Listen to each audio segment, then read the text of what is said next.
اکم کاروانی حجین پارزگاه دهو که وزوری نواره خو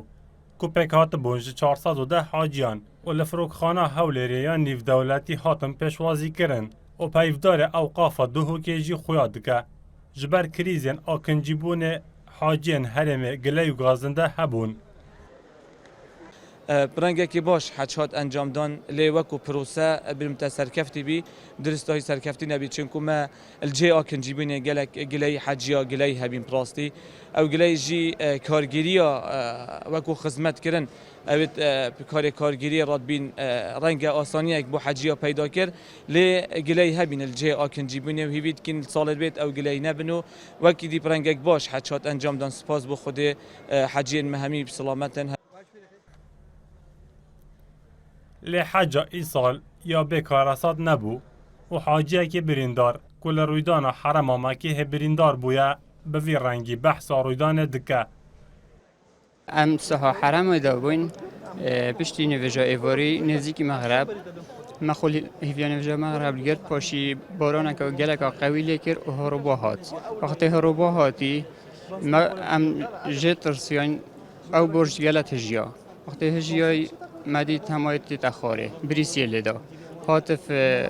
بان صفای کت بان صفای پاقاند او کجی که زیده یه پیوه او زنجیرت گیرید او هاتف صحنا دوی که صحنا دوی پاقاند گلک مرفلوره کشتن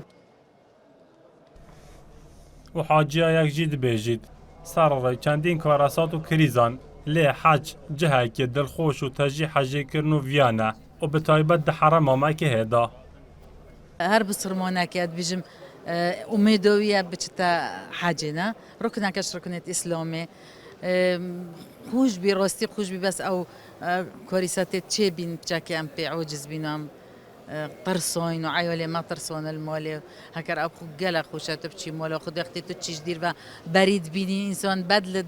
یعنی تو تصورت که تو چه بیجی قبیله تو چه بیجی خود قبیلت کتن دعوة بكي مروفت قريتن يعني شوي لحظة وقت تبتشي تشوفي تاتمين توصل بري حج ايكا جبين ركن آين إسلامي كل سر همو مسلمانان بيتفيا دجي خوادا جاركي قصدا مالا خوده بكن اگر چه حج افصاله یا بکارسات نبو لبله حجین هریم کردستان دبیشن ما دعا با توای هریم کردستان کرینه و جو خود دخوازین کردستان به امنی بمینه ایاس عبدالله NRT هولر